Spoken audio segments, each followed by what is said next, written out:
بسم الله الرحمن الرحيم.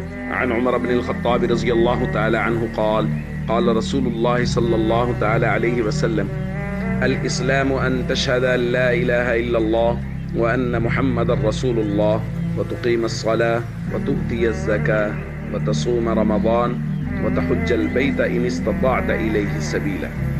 رواہ مسلم۔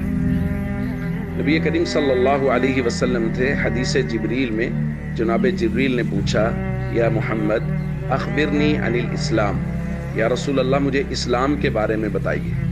تو اس وقت نبی کریم صلی اللہ علیہ وسلم نے ارشاد فرمایا: اسلام یہ ہے کہ تو اس بات کی گواہی دے کہ اللہ کے علاوہ کوئی معبود نہیں ہے، اور اس بات کی گواہی دے کہ محمد صلی اللہ علیہ وسلم اللہ کے رسول ہیں، اور تو نماز قائم کر اور زکوٰۃ دے اور رمضان کے روزے رکھ اور بیت اللہ کا حج کر اگر تیرے پاس راستے کی طاقت ہو۔